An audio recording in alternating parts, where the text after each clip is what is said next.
계속해서 우리 주기도문 강해를 하고 있습니다. 지난주부터 시작되었는데 지난주 우리 첫 번째 이 전체 개요와 함께 왜 주기도문을 묵상해야 되는가 이런 주제로 말씀을 살폈습니다. 우리 사도신경과 함께 주기도문은 우리 신앙생활의 근간을 이루는 아주 중요한 덕목이고 아주 중요한 우리의 신앙의 과제이자 목표이자 지향점이다 말할 수 있겠습니다. 그래서 예배 중에도 보면 특별히 우리 주일 낮 예배 시간에는 사도신경과 주기도문, 우리 주기도문은 우리 파송의 찬양 형태로 함께 드려지게 되죠. 그래서 주기도문과 사도신경의 고백이 있는 그런 예배가 없다고 해서 잘못되거나 이런 건 아닌데 어쨌든 조금 더 격식이 차려진 우리 신앙의 고백이 드려진 그런 형태다라고 말씀드릴 수가 있겠습니다. 그러므로 이 주기도문을 바르게 이해한다는 것은 신앙생활에 아주 중요한 그 목표를 바로 설정한다라고 할 수가 있겠습니다. 이 사도신경은 성부와 성자와 성령 하나님에 대한 신앙 고백, 건강한 삼위일체 신앙의 고백이 사도신경의 목적이라면 주기도문은 우리의 신앙의 목표점, 우리가 어떻게 살아야 되는가, 어떻게 신앙생활을 해야 되는가, 어떤 방향으로 우리의 신앙이 성숙해야 되는가라고 하는 목표점이다라고 말할 수가 있겠습니다. 지난주 말씀을 잠깐 복습하자면 왜 우리에게 예수님이 주기도문을 가르쳐 주셨는가? 첫 번째 이유는 이 율법으로서는 다다를 수 없는 우리의 목표점을 가르쳐 주시기 위함입니다. 외식으로 드리는 기도에 대한 묘사가 등장하죠. 5절부터 이 기록을 보면 주기도문 전에 예수님이 왜 주기도문을 가르쳐 주시는가? 율법주의자들이 율법을 준수하면서 드리는 기도, 그들의 최정점의 기도는 무엇이냐면 시장에 가서 자기 행위를 자랑하는 기도, 자기 자신을 드러내는 기도, 명예를 구걸하는 기도, 그 정도밖에 다다를 수가 없다라고 하는 것이죠. 그래서 더 이상 외식하는 기도가 아니라 골방에 들어가서 내가 너희에게 가르쳐주는 이 기도를 하여라.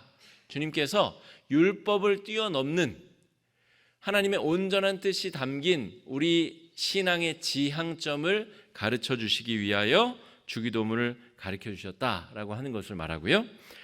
두 번째는 이방 종교와의 분리, 이방 종교와 왜 우리 신앙이 달라야 되는가? 이방인들의 기도와 신앙인들의 기도는 어떻게 다르며 어떻게 달라야 되는가에 대한 설명 때문에 주기도문을 가르쳐주고 계시다라고 하는 것이죠.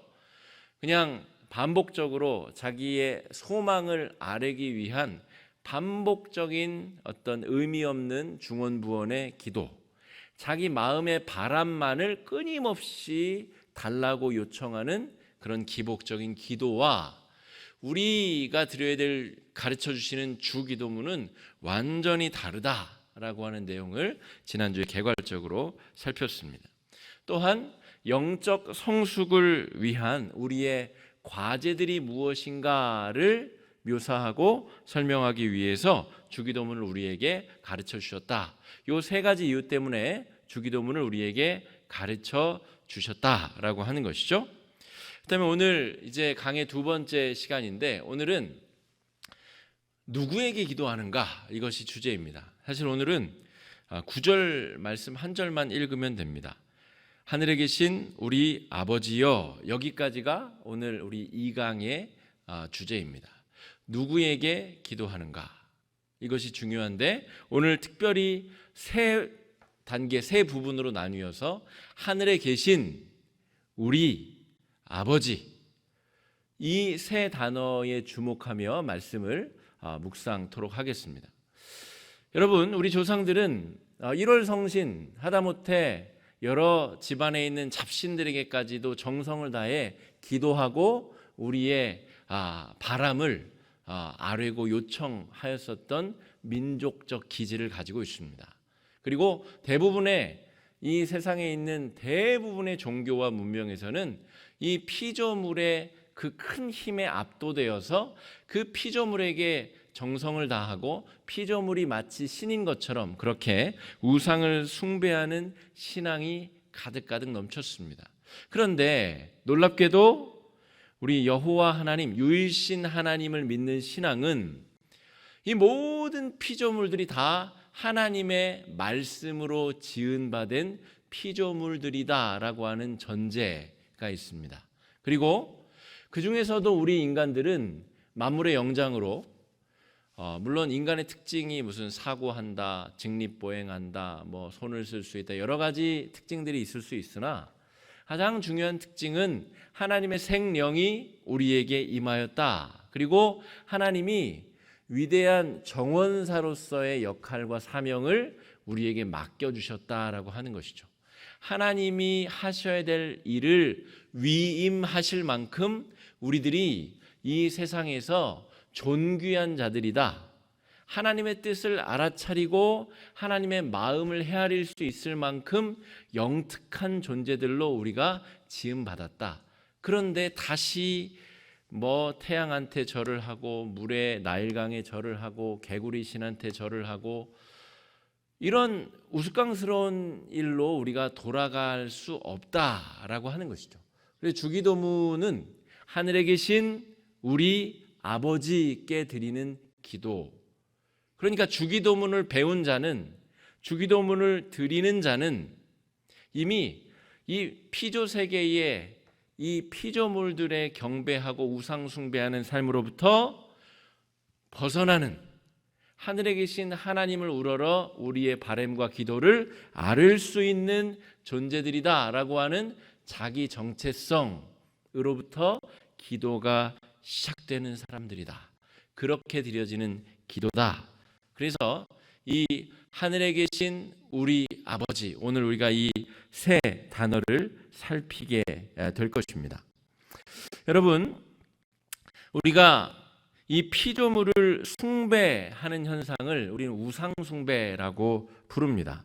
우상숭배는 신사참배나 아니면 로마 제국 시대 때 황제 상에게 우리 고개를 숙여 절을 하는 그런 외적으로 드러나는 어떤 것들도 우상숭배다 말할 수 있습니다. 그래서 믿음의 우리 선배들은 신사참배를 하지 않기 위하여 목숨을 걸고 신앙을 지켜냈었죠.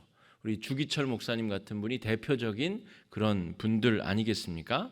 손양원 목사님의 두 아들이 그 신앙을 지키다가 총에 맞아 순교하지 않았습니까?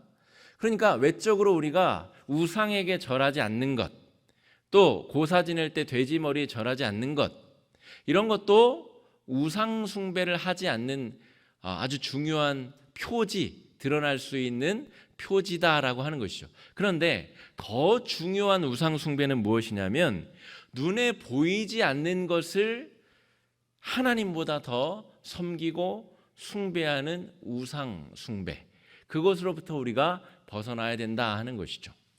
여러분, 요즘에 태양신의 동쪽 하늘을 보면서 찬란하게 떠오르는 태양을 보면서 경외심을 가지고 두 손을 합장하고 절하는 사람은 없죠. 그런 사람은 없어요. 저 어디 산골짜기에 어디 그냥 문명 세계와 동떨어진 어떤 그 어르신은 정화수를 떠놓고 그렇게 빌 수 있을지 몰라도 개화된 사람들, 과학 교육을 받은 사람들은 태양이 신이다 이렇게 생각하지는 않는다 이거죠. 그런데 눈에 보이지 않는 것은 어떻습니까, 여러분? 눈에 보이지 않는 것. 이를테면 돈, 학력, 이런 거 있잖아요. 눈에 보이지 않는 것. 그것만 있으면 내가 참 행복해질 것만 같은 그런 것. 그게 태초부터 있었던 우상 숭배의 주제들입니다. 하와가 저 선악과를 따먹으면 내가 지혜로워져서 하나님만큼 똑똑해지고 하나님이 아는 것도 내가 알고 내가 저것만 먹으면 정말 행복해질 것만 같은 그것. 그것은 신사참배처럼 일황에게 절을 하고 저 일본 땅을 향해 절을 해야 되는 그렇게 안 하면 고문하고 죽인다는 그런 외적인 우상 숭배보다 더 끈질기고 더 아주 우리의 마음을 파고드는 아주 심각한 우상 숭배의 유혹일 수 있다라고 하는 것이죠. 그러니까 예수님이 우리에게 주기도문을 가르쳐주고 우리가 주기도문을 하는 성도들이 되었다면 우리가 하늘에 계신 우리 아버지, 이 고백의 기도를 시작할 때 이미 우리는 우리 자신을 성찰해야 된다 하는 것이죠. 하나님, 제 안에 연약함과 부족함이 많습니다. 그리고 그것을 메꾸려고 내가 아등바등하며 살아왔고 또 주님 만나지 않았으면 평생 그렇게 우상 숭배하며 살았을 존재입니다. 저를 불쌍히 여겨주셔서 감사합니다. 이 하늘에 계신이라는 단어 안에 엄청난 의미들이 함축되어져 있는 겁니다. 그렇지 않으면 그냥 아버지의 이름이 거룩히 여김을 받으시오며 이렇게 시작되는 기도는 도대체 누구를 향한 기도인지 누구에게 드리는 기도인지 불명확하다 하는 것이죠.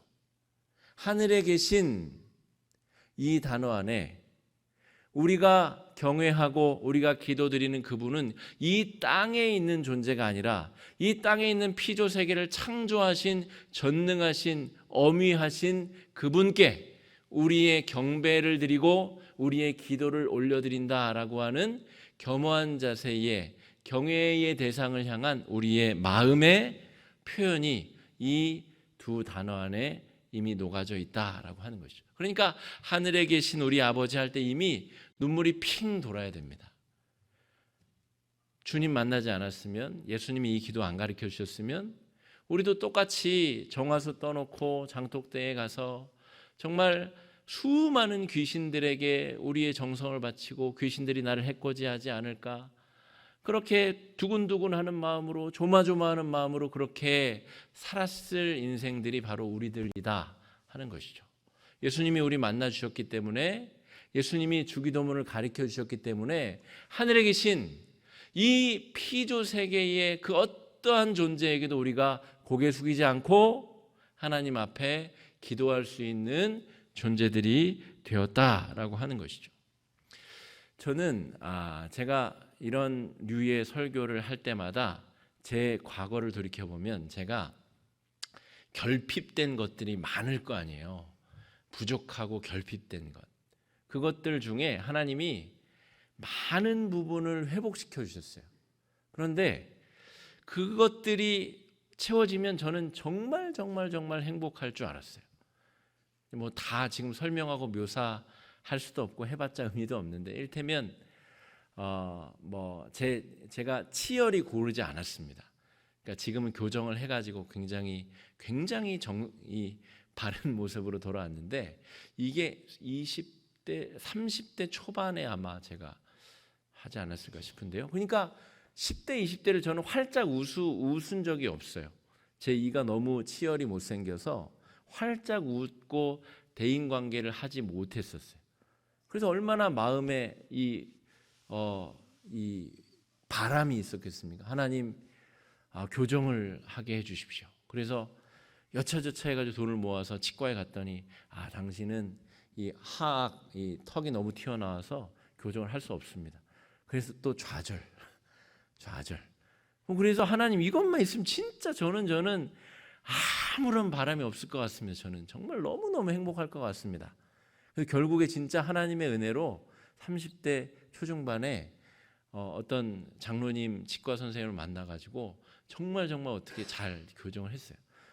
그리고 났더니 정말 제가 행복할 줄 알았는데 또 다른 내 부족함, 연약함, 또 다른 것, 이런 것들이 한도 끝도 없이 나온다라고 하는 것이죠.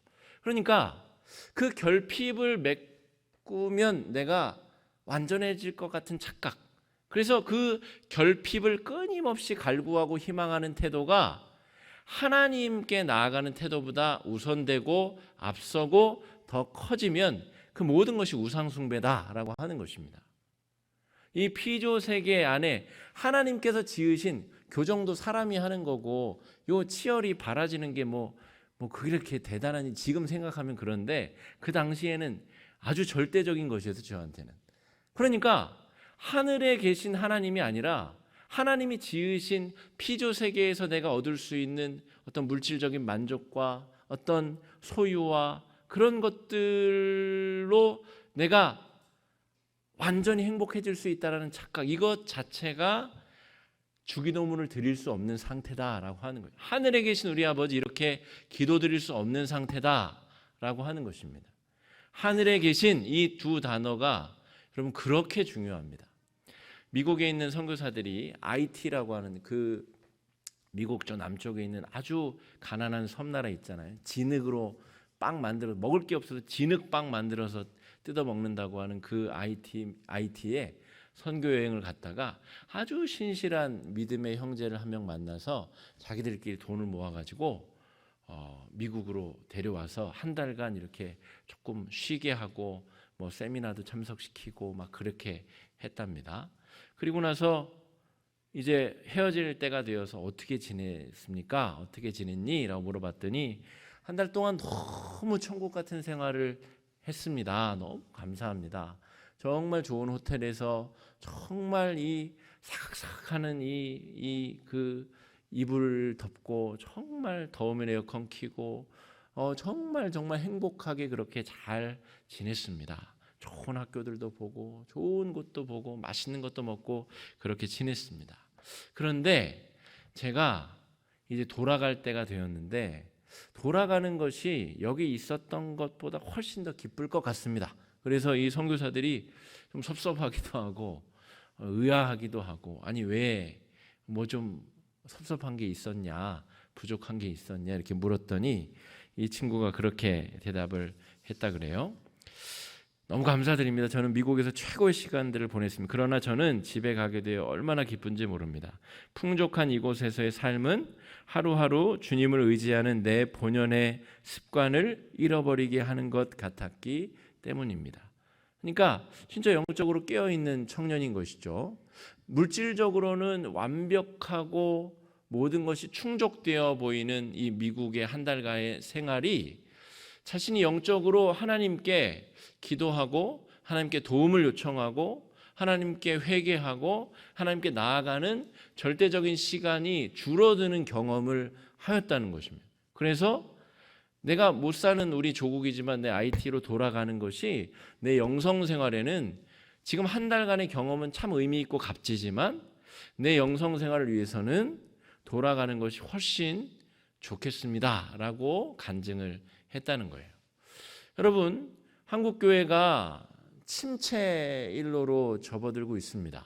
그래서 뭐 어떤 미래학자들은 종교는 없어질 것이다 이런 섣부른 전망들을 내놓기도 합니다만 그럴 일은 없을 것 같습니다. 우리 안에 영성을 향한, 근원을 향한, 하나님을 향한 이 근원적인 목마름이 인간들에게는 있기 때문에 그 목마름이 없어지지 않는 한, 인간이 짐승이 되지 않는 한 이 하나님을 찾는 이 신앙생활, 이 신앙 공동체는 절대 사라지지 않을 것입니다.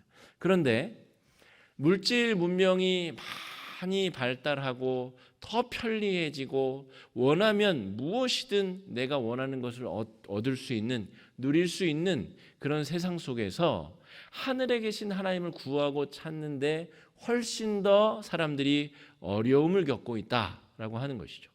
그래서 오히려 시편 46편 10절 말씀처럼 우리가 가만히 멈춰서서 하늘에 계신 하나님을 구하고 찾는 주기도문을 하루에 몇 번씩 우리가 멈춰서서 드릴 필요가 있겠다 하는 것입니다. 몹시 바쁘고 모든 것이 내 뜻대로 될 수 있는 상황 속에서 잠시 멈춰서서 너희는 가만히 있어 내가 하나님 됨을 알지어다 라고 말씀하시는 이 시편 46편의 고백처럼 우리가 하나님 앞에 눈으로 보고 손으로 잡을 수 없는 그 하나님을 경험하고 느끼기 위하여 잠시 삶의 템포를 늦추고 멈출 필요가 있다라고 하는 것이죠. 여러분, 하늘에 계신 하나님께 우리는 기도할 수 있는 영적인 존재들이다라고 하는 것을 기억해야 되겠습니다. 우리 마음 수련이나 우리 기치료 같은 우리가 흔히 우리 뭐 뇌호흡 이런 간판들도 있고 막 그러죠. 그런 어떤 이 영성 수련 비슷한 어떤 심리치료 활동들, 또 심신 단련 활동들, 이런 것과 우리 하늘에 계신 하나님을 찾고 구하는 영적인 태도와는 본질적인 차이점이 있습니다. 이 기치료나 마음 수련 이런 것들은 자기 자신에게 집중하는 것을 말하면 복잡한 마음을 멈추고, 제가 아까 멈춰야 된다 말씀드렸는데 거기서도 멈추라 그럽니다.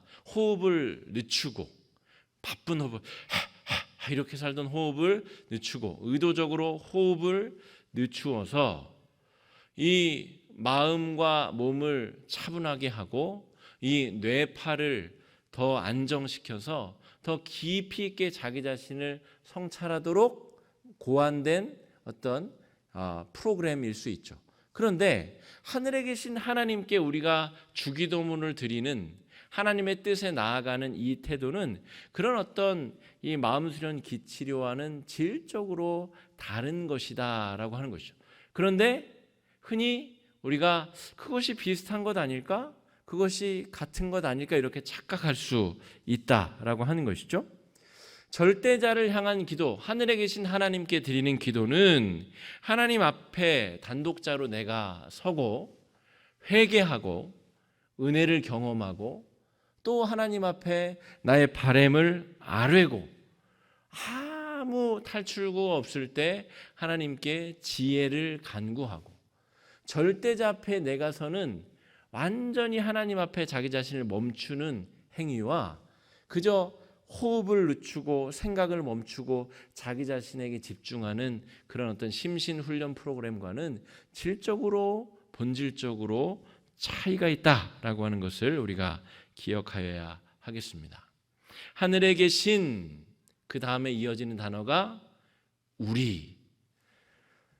우리라고 하는 우리 아버지께 우리가 드린, 하늘에 계신 나의 아버지, 주기도문이 그렇게 시작되지 않는다는 것이죠. 성부, 성자, 성령 하나님의 삼위일체 하나님의 건강한 이미지가 우리 안에 잘 자리 잡는 것이 중요하다라고 말씀을 드렸죠. 하늘에 계시는 어떻게 보면 성부 하나님에 대한 묘사, 또 그 이미지에 대한 묘사일 수 있습니다. 하늘에 계셔서 우리와 차별적인 존재, 이 세상을 말씀으로 지으신 존재, 우리에게 생명을 허락하여 주신 존재, 너무나 거대하고 위대하신 그 존재, 하늘에 계신 우리, 이것은 성자 예수님에 대한 묘사라고 볼 수가 있겠습니다.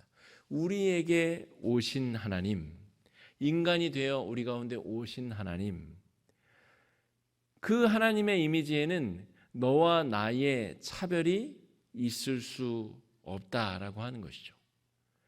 하늘에 계신 나의 아버지, 저는 이것도 원하고 저것도 원하고 이렇게 말씀드리면 아까 말씀드린 대로 그것은 마치 우상 숭배자들이 하는 기도와 다를 바가 없어진다라고 하는 것이죠. 그러니까 하늘에 계신 우리 아버지 이후에 드려지는 6문장의 기도는 우리 모두를 향한 화목제물이 그렇게 드려지죠. 우리가 주일날 우리 화목 식사 제물, 우리 화목 식사 헌금을 드리지 않습니까? 그것은 레위기의 화목제 제사에서부터 제가 그 아이디어를 뽑아와서 현대 우리 교회에 적용한 프로그램입니다. 하나님 앞에 감사할 제목이 있으면 소를 잡든지 양을 잡든지 잡아서 그 살코기 전체를 이틀 사이에 다 먹어치워야 됩니다. 먹어치울 수 없으면 그 제사는 무효가 되고 오히려 부정한 것이 됩니다. 그러니까 하나님께 감사할 일이 있으면 공동체 전체 안에 자기 싫어하는 사람도 있고 미워하는 사람도 있고 자기 힘들게 하는 사람도 있잖아요. 그 사람들 모두와 밥을 나눠 먹어야 하나님 앞에 감사가 드려질 수 있는 거예요. 그게 교회고 그게 몸입니다. 그러니까 미워하는 사람, 싫어하는 사람, 내 마음에 안 드는 사람, 나를 힘들게 하는 사람이 교회 안에 있죠. 그런데 그 사람과 같이 밥을 먹어야 하나님과의 관계가 회복되고 화해가 이루어지는 이 오묘한 신앙의 개념이 교회다라고 하는 거죠. 그래서 식사를 하나님 앞에 감사할 일이 있으신 분은 하나님 앞에 식사 화목 제물을 드리십시오. 저희 집은 신년 첫 해 그리고 정말 우리 가온이가 어렵게 은혜로 하나님의 선물로 태어났기 때문에 저 아이가 생일이 있는 그 주간 우리는 공동체 앞에 매일매일이 감사죠, 사실은. 그러나 매일매일 감사는 감사하지 않은 것과 똑같기 때문에 우리가 우리 가정에서 정말 중요한 날이 언제일까? 그 두 주를 우리가 온 공동체에게 같이 밥을 먹읍시다 라는 마음으로 하나님 앞에 예물을 드린다 하는 거죠. 그거는 온 공동체가 같이 밥을 떠먹어야 하나님이 받으시는 제사다 하는 것이죠. 그러니까 이 주기도문을 드리려면 우리 의식이 없으면 주기도문을 드릴 수도 없고 드려도 아무런 효용성이 없는 기도다라고 하는 거죠. 그러니까 하늘에 계신 우리 아버지의 이름이 거룩히 여김을 받으시, 이거를 아무리 주문처럼 외워봤자 이것의 의미를 담지 못하고 드리는 기도는 주기도문도 아닐 뿐더러 주기도문의 효력도 능력도 없는 기도다라고 하는 것이죠.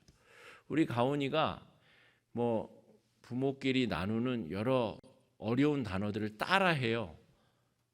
그런 단어 사자성어도 따라하고 무슨 말해놓고 그게 무슨 말이야? 이렇게 물어보고 합니다. 그러니까 무슨 말인지 모르고 하는 말은 의미가 없는 거죠. 하늘에 계신 우리 아버지여라고 기도를 시작했으면 우리 의식을 가지고 기도를 드려야 되는 겁니다. 우리 의식이 없으면 뒤에 6문장의 기도는 드릴 수도 없고 드리면서도 마음의 가책을 잊고 부끄러울 수밖에 없는, 그렇게 드려지는 기도가 능력의 기도, 주기도문이다라고 하는 것이죠.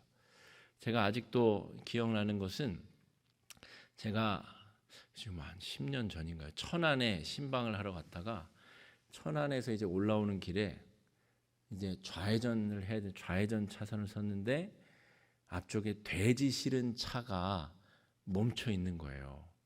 근데 저는 우리에 갇혀 있는 돼지를 그렇게 가까이 본 적은 처음인데 바로 제 앞에 우리 차 큰 트럭에 쇠창살로 된 우리에 돼지들이 갇혀서 이제 출발하면 출렁거리면서 근데 그렇게 돼지를 가까이 본 게 처음인 거죠. 그런데 충격을 받았습니다. 눈은 시뻘겋게 충혈이 되어 있고, 그리고 얼마나 불편하겠어요. 그 움직이는 차에 움직일 수 차는 움직이는데 돼지들은 빼곡히 담겨가지고 몸은 움직일 수는 없지. 그러니까 너무너무 힘들어하는 돼지들의 모습을 제가 보면서 저 돼지들이 또 사람을 위해서 도축당하고 또 해체돼서 고기들로 팔려나가고, 사람들은 저런 돼지들의 어떤 모른 채 그냥 또 맛있게 먹겠지. 나도 맛있게 먹었고 내일 우리 은빛교실 종강이라 우리 또 많은 닭들이 헌신하셔서 우리가 또 삼계탕을 먹을 텐데요. 여기서 우리라고 하는 거는 그냥 우리 교회 안에 나 쟤 좀 싫은데 그래도 내가 하나님 앞에 감사해야 되니까 내가 드리는 화목제물로 쟤도 밥 먹어야지 이 정도가 아니고, 여기서 말하는 우리는 하나님이 창조하신 이 피조세계 전체에 대한 공감 능력, 이 피조세계 전체에 대한 하나님의 마음으로 생활하고 기도하고 살아가는 능력. 그래서 제대로 된 그리스도인들은 환경주의자들, 자연보호주의자들이 될 수밖에 없습니다. 하나님이 창조하신 이 세상이 하나님께서 자기 소유로 삼으셨고 인간들에게 잘 보살펴라 라고 위임 명령을 주셨기 때문에 이 피조 세계가 마치 자기들 것인 줄 알고 그렇게 오만방자하게 소비적으로 살아가는 행태에 대해서 우리가 죄책감을 느껴야 된다라고 하는 것이죠. 하나님께서 창조하신 이 피조 세계 전체를 향한 우리 의식이 없이는 절대로 주기도문은 드릴 수가 없다라고 하는 것을 기억해야 됩니다. 그래서 하늘에 계신 우리 아버지 할 때 이미 눈에서 눈물이 핑 한번 돌고 다음 문장들이 시작돼야 주기도문을 옳게 드릴 수 있다라고 하는 것입니다. 여러분, 때로 우리가 너무 존귀하고 거룩하다고 여겨서 이 세상의 죄악된 문화, 더러운 문화를 그냥 선을 긋고 담을 쌓고 나와 너는 다른 존재다라고 여겨버리는 일들이 참 많이 있습니다. 그것이 한국 교회를 이끌어온 대표적인 어떤 신학적인 주류 사상이기도 하였습니다. 저번에도 한번 언급하였지만 제가 90년대에 막 그 대교회 찬양 집회에 가면 그 여러분 듣는 CD, 가요 CD, 락 CD, 뭐 나쁜 비디오 테이프 이런 거 다 가져오십시오. 다 불태웁시다. 이런 것들을 많이 했습니다. 그런데 거기에는 과연 우리 의식이 있었을까? 제가 생각해 보면 그런 의식은 없었던 것 같아요. 나는 거룩하고 이 세상은 더럽다. 제가 대학로에 있는 교회, 동순교회에서 사역을 했었을 때 그 교회에는 이제 여러 교회들이 협조전을 요청하러 옵니다. 그래서 어떤 대형 교회에서 대학로에서 자기들이 행진을 하겠다는 거예요.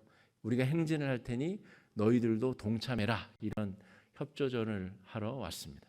근데 그 내용을 잘 살펴봤더니 이런 내용입니다. 교회는 거룩하고 깨끗하고 이 대학로는 아주 더럽고 추악한 이 더러운 문화이니 우리가 이 행진하며 더러운 문화를 씻어내고 우리가 복음을 선포하겠다. 이런 내용이었습니다. 우리는 단호하게 거절했습니다.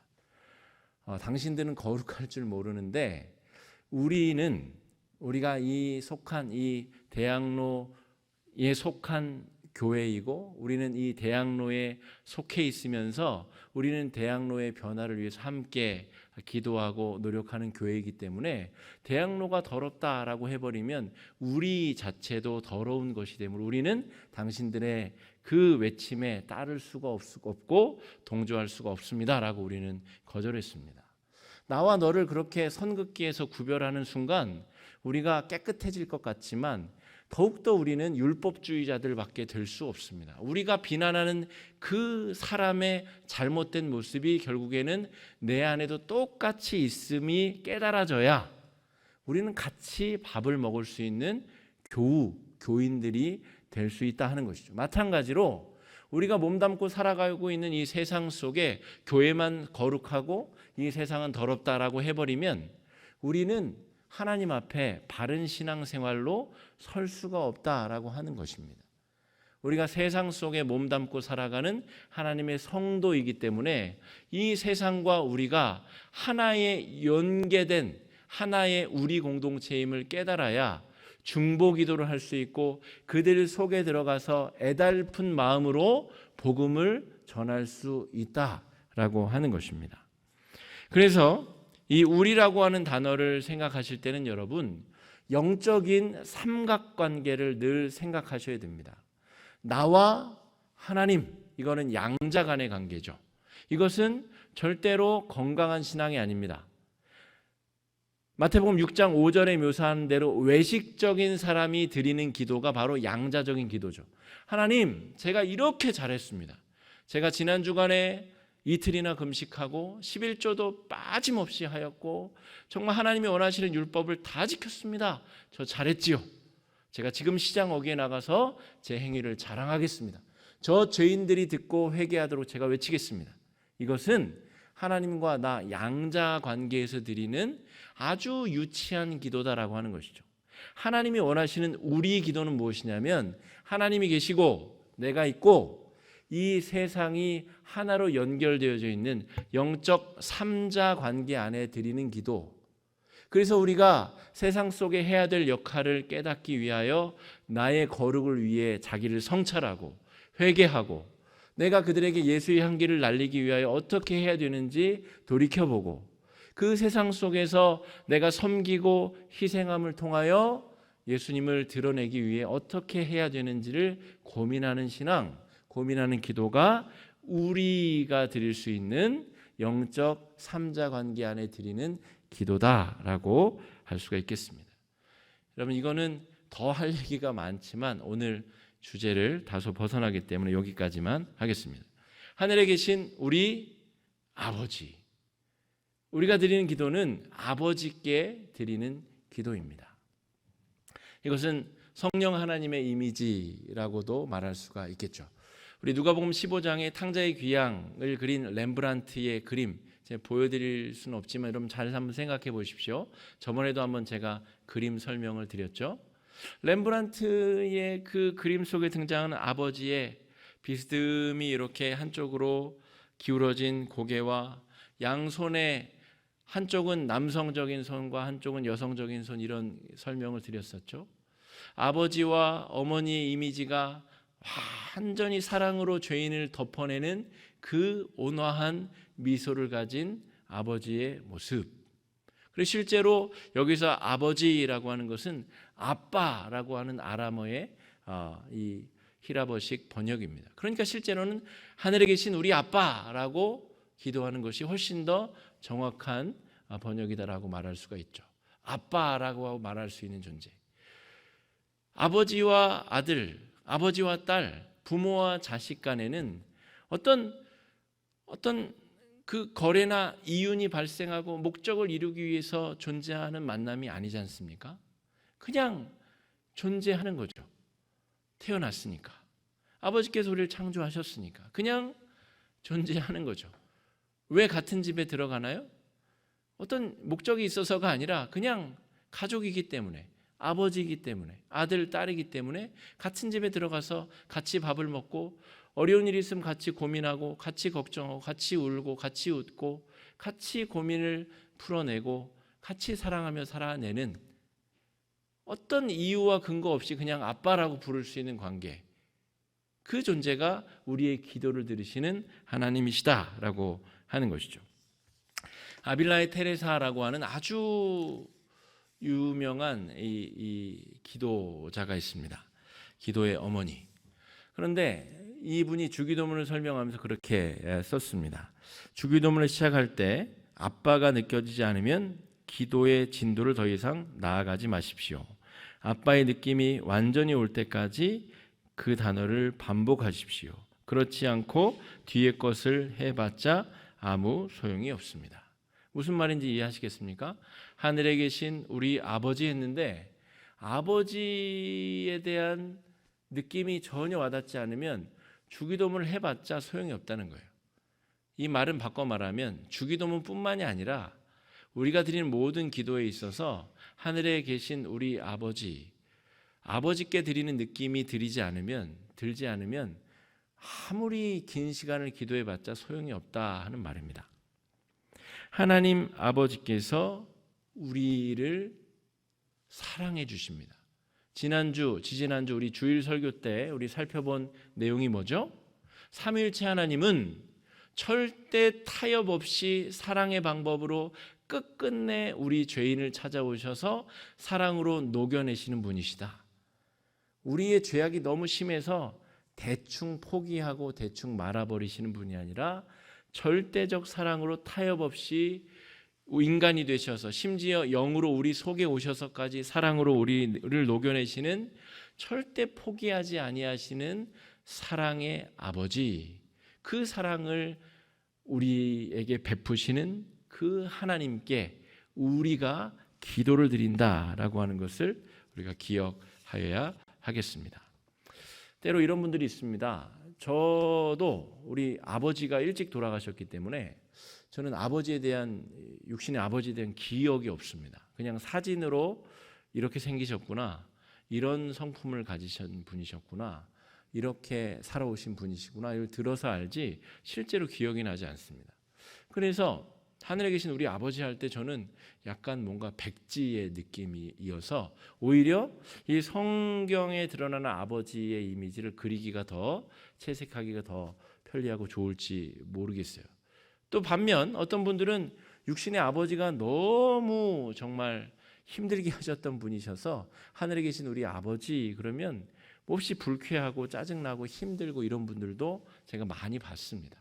막 와서 술 먹고 엄마 때리고 힘들게 하고 일은 안 하고 막 엄마만 힘들게 하고 막 이런 가장의 역할을 제대로 감당하지 않는 정말 힘들게 했었던 아버지를 둔 신앙인들, 하늘에 계신 우리 아버지 자체가 너무 힘든 것이죠.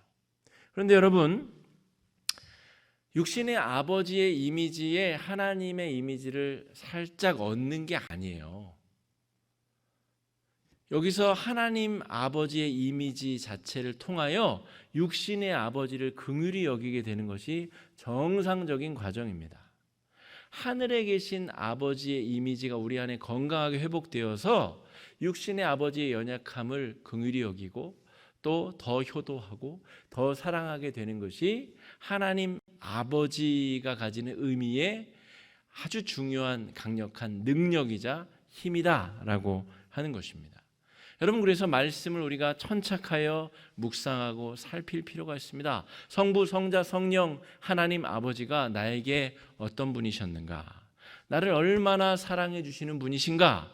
그분의 사랑이 어디까지 나를 알고 어디까지 나를 추적해 오셨는가에 대한 묵상이 이루어지면 육신의 아버지의 연약함 따위는 회복되고 고쳐질 수 있다라고 하는 것입니다.